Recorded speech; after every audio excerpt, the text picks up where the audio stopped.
রাহুল দ্রাবিড় যাওয়ার পর এখনও বিসিসিআই গৌতম গম্ভীরকে নিয়ে নতুন সম্পূর্ণ কোচিং স্টাফ গঠন করতে না পারা ও বর্তমানে ভারতের ক্যাপ্টেন এবং ভাইস ক্যাপ্টেনকে নিয়ে কিছুটা সমস্যা থাকায় বিসিসিআই কালই এই শ্রীলঙ্কার বিরুদ্ধে শুরু হতে যাওয়া টি-20 তথা ওডিআই ম্যাচের জন্য টিম সিলেকশন করে ফেললেও অফিসিয়ালিভাবে ঘোষণা করতে পারেনি ভারতীয় দল।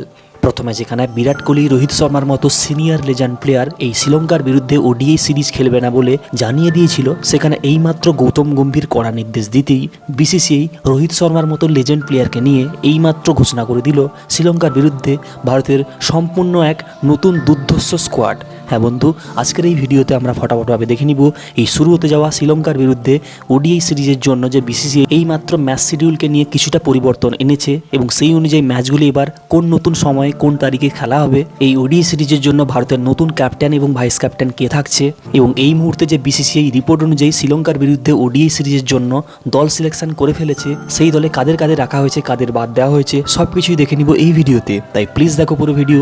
ভারত শ্রীলঙ্কা ফাটাফাটি সিরিজ দেখার জন্য এক্সাইটেড থাকলে ভিডিওটিকে করে দাও একটি লাইক এবং এইভাবে আরও ভারতীয় টিম ক্রিকেট আইপিএল সংক্রান্ত ভিডিওর জন্য এক্ষুনি করো চ্যানেলটিকে সাবস্ক্রাইব। তো বন্ধু, ম্যাচ শিডিউলে কিছুটা পরিবর্তন আনার পরে এবার এই ভারত শ্রীলঙ্কার ওডিআই ম্যাচগুলি খেলা হতে যাচ্ছে 2রা আগস্ট থেকে, যেখানে দ্বিতীয় ওডিআই ম্যাচটি খেলা হবে 4ঠা আগস্ট এবং অন্তিম ওডিআই ম্যাচটি খেলা হবে 7ই আগস্ট, যেখানে এই 3টা ওডিআই ম্যাচই খেলা হবে শ্রীলঙ্কার কলম্বোর আর প্রেমাদাসা স্টেডিয়ামে।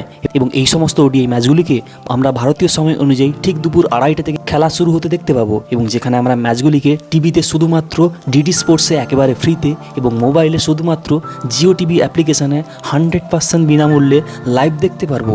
এখন এই ভারত শ্রীলঙ্কা দুর্ধর্ষ ওডিআই সিরিজের জন্য কাকে ভাইস ক্যাপ্টেন, কাকে ক্যাপ্টেন এবং স্কোয়াডে কাদেরকে রাখা হলো সে কথা বললে, স্কোয়াডে অলরাউন্ডার রূপে দেখা যাবে শিবম দুবে, রবীন্দ্র জাদেজা এবং অক্ষর প্যাটেলকে। হ্যাঁ বস, যেহেতু হার্দিক পান্ডিয়া এই ওডিআই সিরিজ থেকে অফিসিয়ালিভাবে নিজের নাম তুলে নিয়েছে, তাই কিন্তু এই ভারতের ওডিআই দলে শিবম দুবের মতো অলরাউন্ডারকে দেখা যাবে এবং যেখানে সেই টি-20 বিশ্বকাপের পর আবারও জাদেজা, অক্ষর প্যাটেলের মতো অলরাউন্ডারকেও ম্যাচ খেলতে দেখা যাবে, যেখানে এই স্কোয়াডে উইকেট কিপার ব্যাটসম্যান রূপে থাকবে কেএল রাহুল এবং ঋষভ পান্ত। হ্যাঁ বস, এই সিরিজের জন্য কিন্তু ভারতের ভাইস ক্যাপ্টেন্সির দায়িত্ব দেওয়া হয়েছে কেএল রাহুলকে। যদিও বিসিসিআই প্রথমে ঠিক করেছিল যে কেএল রাহুলই এই সিরিজের ক্যাপ্টেন থাকবে, কিন্তু যেহেতু এই সিরিজের জন্য আবারও রোহিত শর্মার মতো সিনিয়র প্লেয়ার ফিরে এসছে, তাই কেএল রাহুলকে অ্যাজ এ ভাইস ক্যাপ্টেন খেলতে দেখতে পাওয়া যাবে।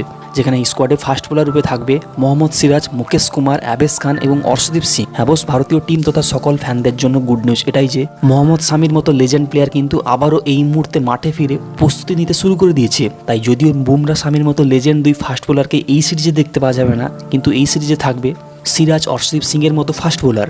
যেখানে এই স্কোয়াডে ওপেনার রূপে থাকবে শুভমান গিল, যশস্বী জয়সওয়াল এবং রোহিত শর্মা। হ্যাঁ বস, গৌতম গম্ভীরের কড়া নির্দেশে কিন্তু এবার রোহিত শর্মা এই ওডিআই সিরিজ খেলার জন্য সিদ্ধান্ত নিয়েছে।